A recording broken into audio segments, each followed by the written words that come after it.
Shalom, meus Haverim, Shalom a todos, sou Azarias Ávido, Ben Eliarro. Estou aqui para trazer mais um vídeo, trazer conhecimento, Então, o vídeo que eu estou trazendo hoje é um pouco diferente, das abordagens que eu tenho trazido no meu canal, porque sempre tenho trazido instruções de como se usa o auxílio Sefarad, eu tenho trazido instruções bíblicas, puramente bíblicas, instruções de ensinamentos, enfim, Então tenho trazido outras abordagens no meu canal, ensinar a rezar, como se portar como um judeu e etc. Porém, hoje eu estou trazendo um tema que tem sido muito solicitado pelos meus Haverim do Facebook, do Instagram e também aqui do canal Azarias Ávido. Então eu estou trazendo esse estudo, que é uma explicação sobre o que é o judaísmo. A gente sabe que na internet existem muitos vídeos falando de judaísmo, mas às vezes distorcidos, às vezes a gente não tem o conhecimento com propriedade sobre o assunto e a gente acaba até acreditando, Então hoje eu estou trazendo um assunto que é de grande relevância a muitas pessoas, muitos pesquisadores, até sobre a religião judaica. Então eu estou trazendo esse assunto para vocês, um assunto pesquisado, com base, nada foi assim de achismo, fora de mim. Sou um grande pesquisador do judaísmo há um bom tempo, tenho formação na área, formação acadêmica, sou filósofo, historiador, teólogo, sou professor, então eu tenho uma grande gama de material acadêmico para trazer essa explanação para vocês, tá certo? Então, como vocês já estão vendo aí os temas, o judaísmo atualmente ele possui 4 correntes, certo? Ele possui 4 correntes, sendo que dentro de cada uma dessas correntes existe o que a gente chama de linha judaica, tá bom? São chamados de linhas, ok?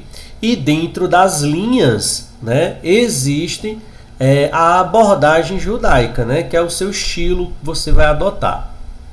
Então vou explicar para vocês. Então as 4 correntes são o judaísmo rabínico, que é também chamado de judaísmo tradicional, que é o que é comumente conhecido como o verdadeiro judeu, ou aquele que se diz o verdadeiro judeu, tá certo? Nós vamos ter o judaísmo caraíta, o judaísmo, a terceira corrente é o judaísmo netzarim, muitos acreditam até que o judaísmo netzarim é uma corrente nova do judaísmo, que na verdade não é.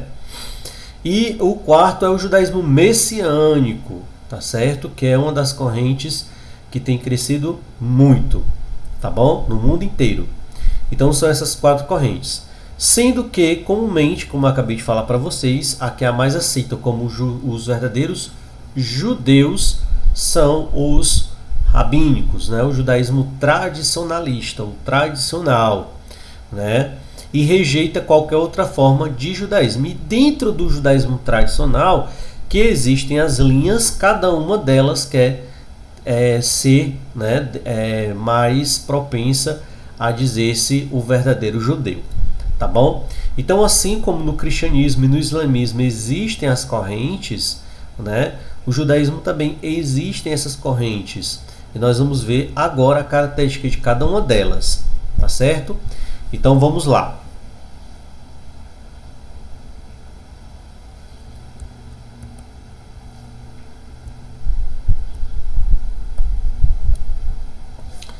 Então a gente vê aí, primeiro que nós vamos estudar é o judaísmo rabínico, tá bom? Então isso aí é o maior símbolo do judaísmo rabínico, que é a Maguen Davi, O que é o judaísmo rabínico, Azarias? O judaísmo rabínico, ele teve início ali no 2º século, após a destruição do templo, no ano 70 da Era Comum, por Tito, o imperador Tito. Então, após a queda de Jerusalém e a destruição do templo, um século após, né, por volta ali do ano 120, 130 da Era Comum, surge ali o judaísmo rabínico, né? O judaísmo rabínico, ele tem a sua origem no movimento dos fariseus, tá certo? Do movimento dos fariseus. Então, o que aceita o judaísmo rabínico? O judaísmo rabínico, ele é baseado, a sua base, né? Ou seja, os seus alicerces estão dentro da tradição oral e também da Torá escrita, né? Ou seja, segundo o judaísmo rabínico, só se entende a Torá escrita se tiver a Torá, a tradição oral, que eles também chamam de Torá oral. Então, eu não posso interpretar a Torá escrita se eu não tiver a tradição ou a Torá oral. Então, eu tenho que ter as duas, né? Então, essa é a base do judaísmo rabínico, né? Que hoje é comumente conhecido como o verdadeiro judaísmo, né? Mas a gente vai ver aí durante o decorrer desse estudo que não é bem assim, tá bom? Por quê? Porque o judaísmo rabínico é apenas uma das ramificações, né, ou apenas uma das correntes do judaísmo. E que dentro dessas correntes nós vamos ver a divisão das linhas, né, dos que são chamados também de movimentos, dentro dessas correntes. Então nós temos a corrente, que é o judaísmo rabínico, e dentro do judaísmo rabínico nós teremos os movimentos, as linhas judaicas, tá certo? Então, essa é a base do judaísmo rabínico, ou também chamado de rabinismo, tá bom? Então, ele teve início ali no segundo século da Era Comum. Então, Azarias, então quer dizer que o judaísmo rabínico ele não tem relação com aquele judaísmo do período do templo? Não, não tem. Né? Ele não tem, porque o judaísmo rabínico ele afastou-se, né, de muitas coisas, né, que estavam dentro das crenças, que é chamado também de judaísmo apocalíptico ou apocalíptica, que é o período intermediário entre os profetas e a destruição do templo no ano 70 da Era Comum, né? Então esse período, que é também chamado de período intermediário, né, foi um período em que o judaísmo rabínico resolveu amassar, como se eu pegasse uma folha de caderno, amassar e jogar no lixo, né? Então esse período ele jogou no lixo, tá certo? É tanto que o livro de Daniel, que foi escrito durante esse período, né, eles não consideram Daniel como profeta. Alguns, né, dentro do judaísmo rabínico até acreditam que Daniel nem existiu, tá certo? Então e que também muita coisa que no livro de Daniel não são profecias, e sim apenas alegorias históricas. Então, o judaísmo rabínico ele pega esse período, né, que é chamado intertestamentário, ou período da apocalíptica. Por que apocalíptica? Porque foi ali que foram dados livros apocalípticos, como Esdras, né, o livro de Enoque e outros livros mais dentro da mística judaica. Então, quando houve o concílio de Jâmnia, ali já por volta do segundo século, né, que os sábios se reuniram, eles pegaram esse material da apocalíptica do período intertestamentário e simplesmente jogaram no lixo, sendo que anteriormente no judaísmo do segundo templo, né, os escritos que estão hoje dentro da apócrifa judaica, eles eram aceitos no cânon judaico, né? Então, a partir dali do concílio de Jâmnia, eles jogam esse material no lixo. E aí você se pergunta o porquê que eles fizeram isso, né? Existem várias razões, tá certo? Que vocês vão descobrir no decorrer desse vídeo. Então, passando adiante.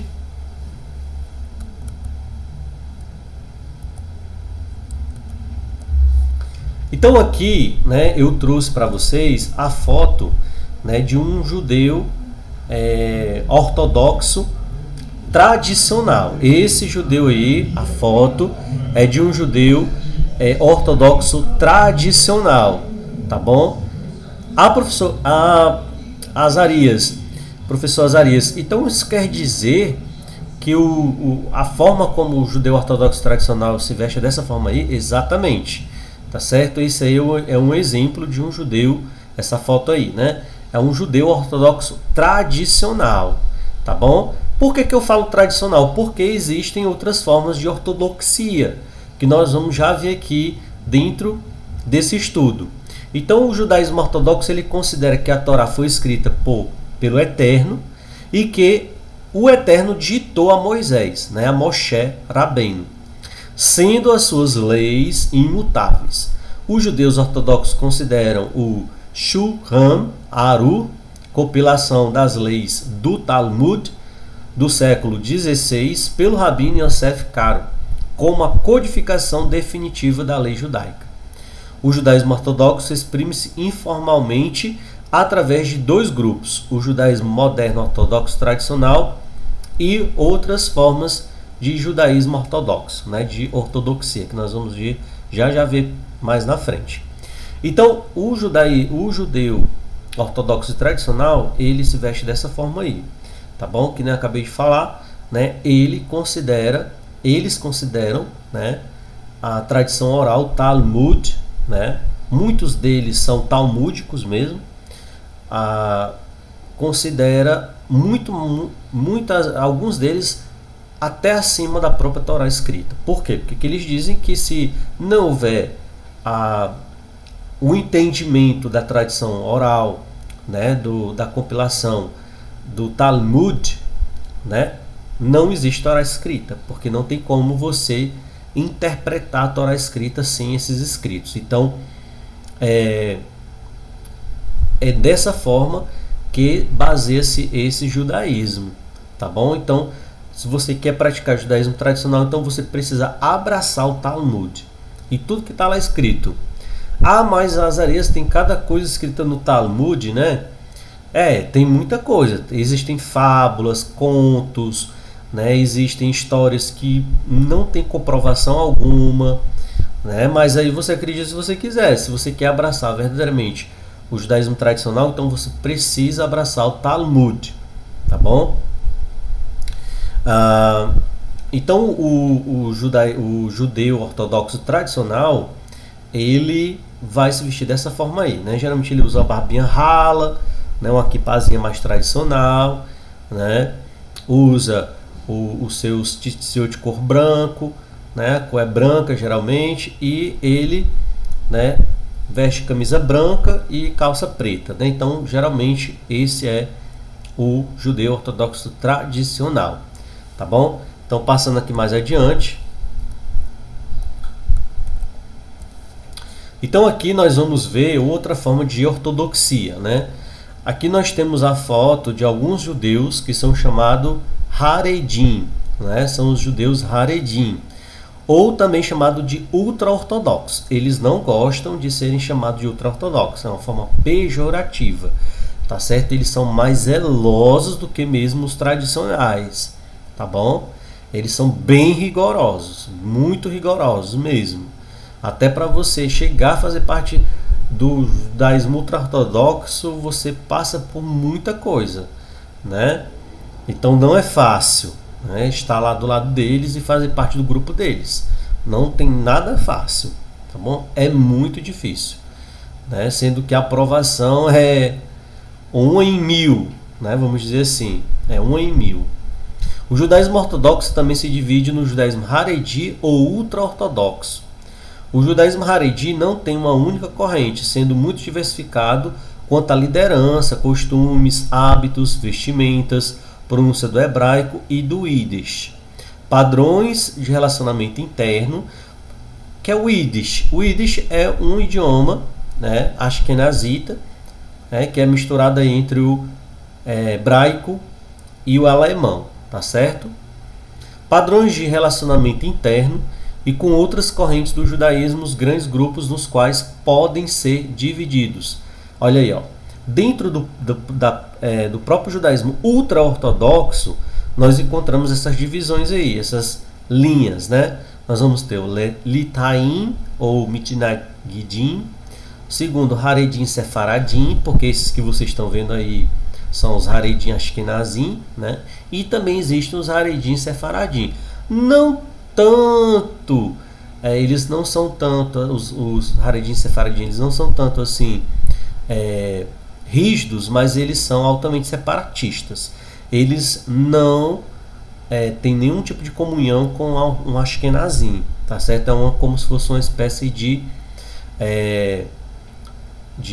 como é que eu posso dizer, segregação mesmo, segregação étnica, né? Porque Ashkenazim e Sefaradim são etnias, né? Ashkenazim são judeus da Alemanha, da Polônia, né? Da Áustria, e os judeus Sefaradim são judeus da Península Ibérica, Portugal, Espanha, Marrocos, ali norte da África, Itália e etc. Né? Então, os Haredim e Sefaradim, eles vão mais para essa questão mesmo de rito, né? De etnia e etc. Então, eles são muito rígidos nessa parte de não se misturarem com Ashkenazim. Então, tem esse outro Haida, a Haredit e Neturei Karta, eles são altamente antisionistas, né? Eles são antisionistas, ou seja, eles não aceitam a criação do Estado de Israel, né? E tem o Haredi moderno, né? Que eles são mais acessíveis, né?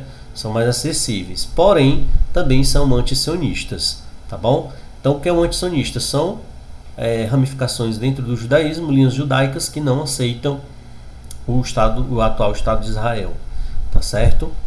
Então tá aí, essas são as linhas dentro do judaísmo ultra-ortodoxo, tá certo?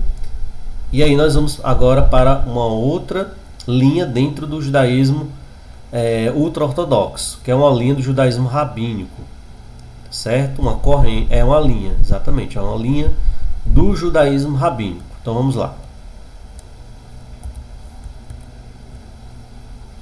Então nós vamos ver aí o judaísmo místico, né?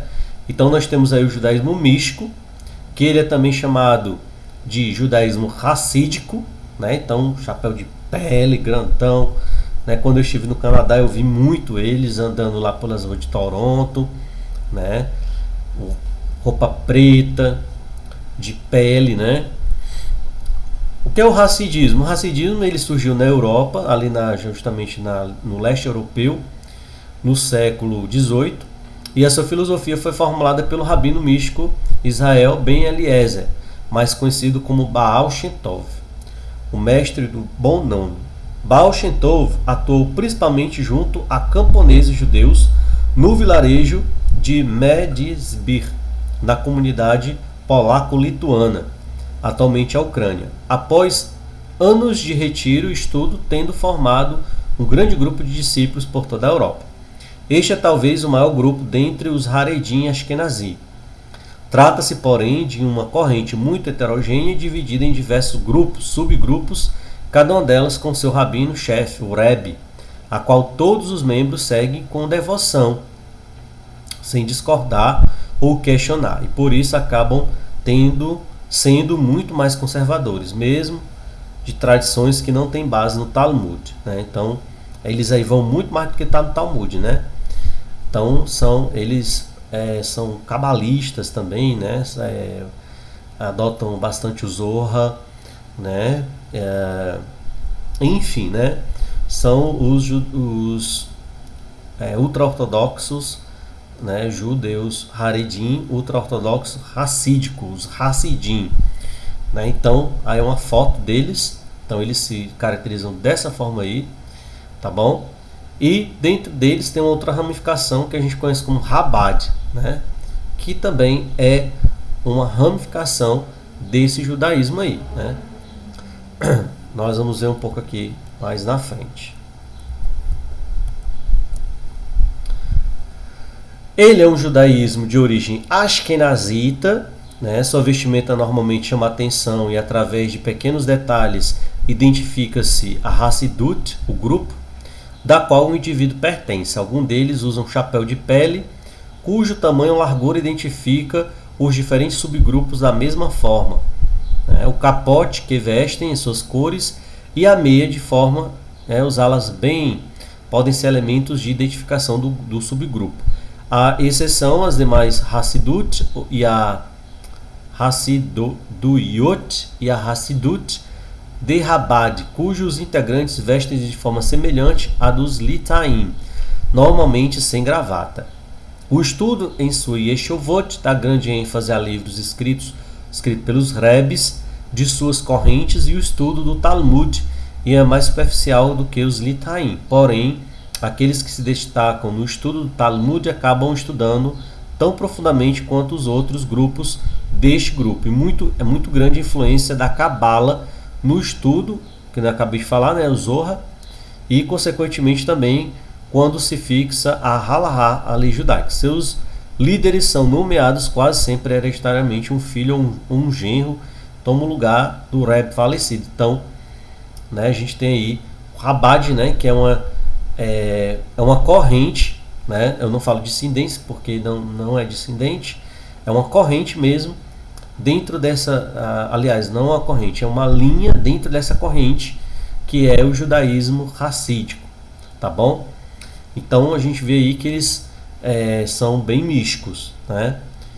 E adotam bastante os ensinamentos do Rebbe, ou seja, do líder. Eles prezam muito pela questão do líder, que para muitos são também chamados de Mashiach, né?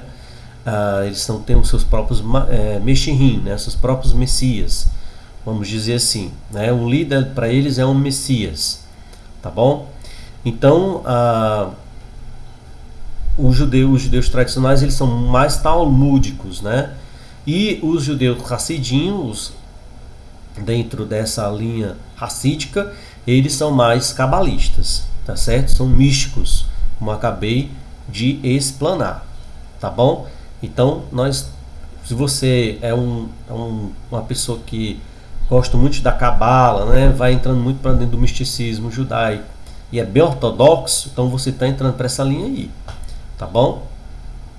Mas se você é um judeu mais simples, né, gosta apenas da tradição, você se torna um judeu mais tradicional, né, um ortodoxo moderno, né, mais simples, né, não adotando tanto de extremismo.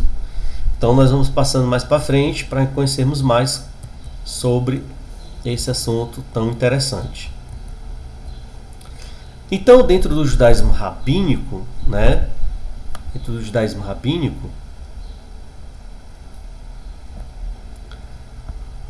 nós vamos encontrar uma corrente chamada judaísmo conservador, tá bom? O judaísmo conservador. O que é o judaísmo conservador conservativo? É o segundo maior movimento judaico nos Estados Unidos, com adesão à Torá e ao Talmud. Mas ele é flexível em relação a tempo e circunstância quando comparado com o movimento judaico reformista, que é considerado tradicional sem fundamentalismo. Esse nome utilizado primariamente nos Estados Unidos da América e no Canadá, sendo conhecido em outros países, incluindo Brasil, Reino Unido e Israel, como o movimento Massorti. É norteado por princípios e que são eles: o estudo da Torá no sentido mais amplo e a transmissão de seus princípios de geração em geração, a unidade do povo judeu, fomentando os laços entre judeus onde quer que vivam, a centralidade da sinagoga na vida do povo judeu, a importância de manter uma prática judaica comprometida com a halahá e as mitzvot, mas ao mesmo tempo dinâmica, refletindo o amor pela tradição e abraçando a modernidade e os aspectos positivos da mudança, a centralidade de Mediná Israel junto com o conhecimento e uso da língua hebraica na vida do povo judeu, os valores de igualdade, pluralismo e democracia no desenvolvimento da tradição judaica. Então a gente vê aí que o judaísmo conservador, ele parte por uma linha mais moderada, vamos dizer assim, né? Então vocês veem aí uma sinagoga conservadora, ao exemplo do judaísmo Massorti, né? Eles também podem usar chapéu, andar de preto, usar camisa branca, muito semelhante a um judeu ortodoxo, mas não são ortodoxos, tá certo? Eles têm mais, vamos dizer assim, eles são mais moderados em relação às mitzvot, às halachot, né? Enfim, e a tradição, tá certo?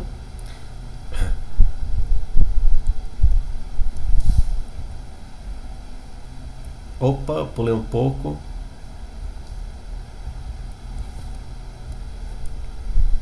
Então aqui nós vamos ver um pouco sobre o que a gente conhece como judaísmo reformista, tá bom? Que também é uma corrente dentro do judaísmo rabínico, tá certo? Também chamado de judaísmo reformado ou liberal e também progressista.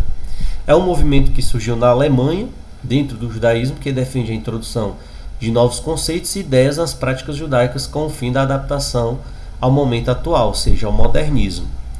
Para o judaísmo reformista, é contraproducente separar judeus de não-judeus, encontrando seu objetivo comum na espiritualização de toda a humanidade, independentemente de crenças, nações ou etnias. Destaca-se, portanto, neste momento, a tolerância, a autonomia individual, a flexibilidade nos modos de comportamentos, como vestimentas, e uma maior igualdade de gênero. Ou seja, dentro do judaísmo reformista, a mulher ela pode se tornar rabina, né? Ela tem um lugar de destaque dentro da sinagoga, né?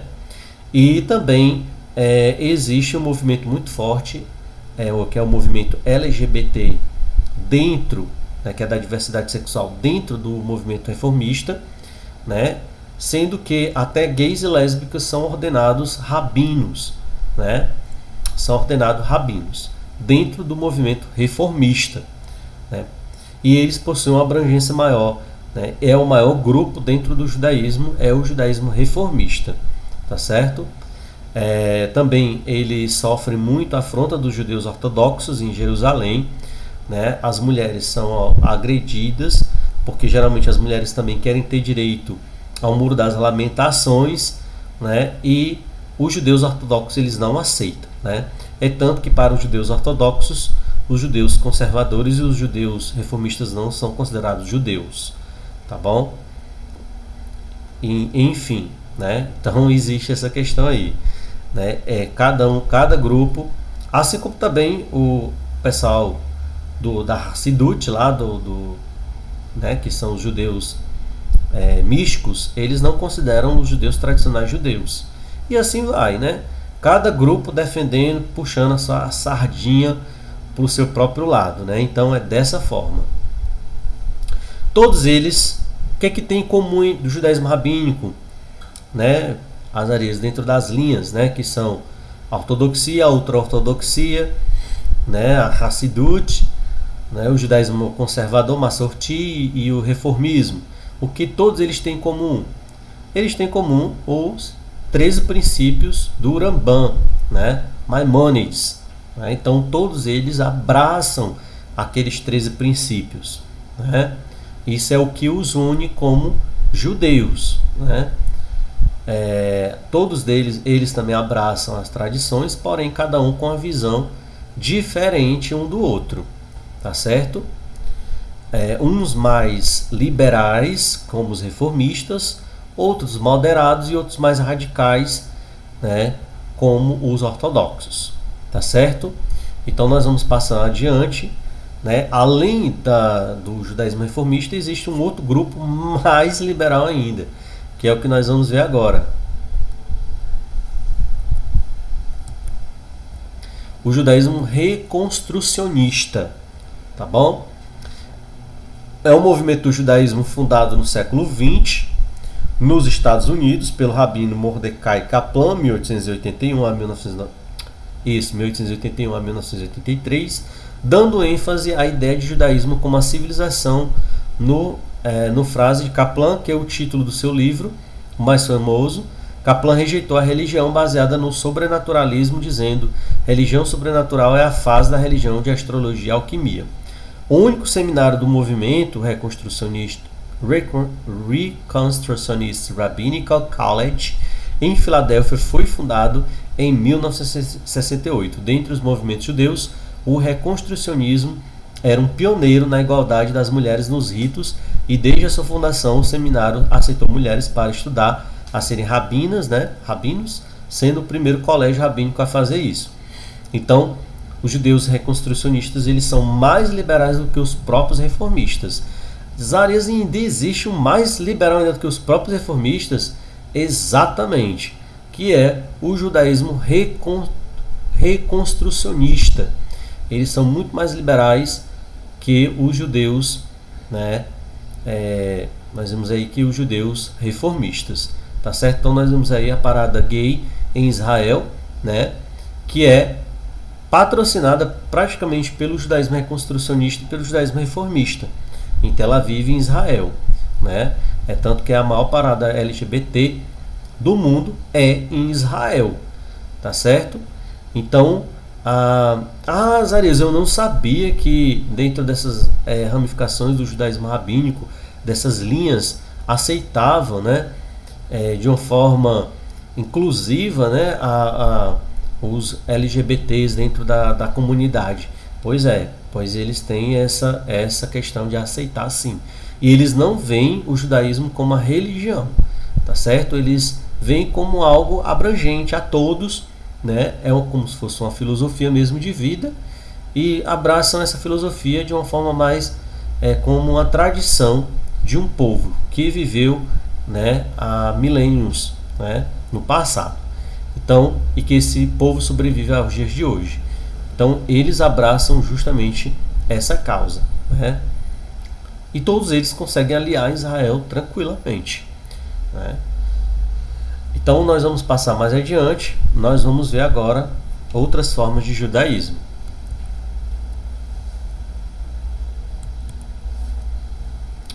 Então, nós temos aí o judaísmo humanístico secular, que também é outra forma de judaísmo, que é um movimento judaico que oferece uma alternativa não teísta na vida judaica contemporânea. Ele define o judaísmo como experiência cultural e histórica do povo judeu e encoraja judeus humanistas seculares a celebrarem sua identidade através da participação de festas judaicas e eventos em ciclo de vida, como casamentos, bar mitzvahs e etc., né? Então, o judaísmo humanístico, né, ele é mais assim, pratica mais como se fosse algo de tradição, vamos dizer assim, né? Não impõe nada a ninguém, vive a sua crença, a sua emuná de forma livre, né? E expressa a sua identidade judaica diante de diante de outras etnias, de povos que não são judeus, né? Mas de uma forma não teísta, como ele deixou bem claro aí, de uma forma não teísta, né? Ou seja, não impondo crenças, mas sim tradições. Então, o judaísmo humanístico, ele impõe valores, tradições, mas nunca crenças, doutrinas, etc. Agora, continuando.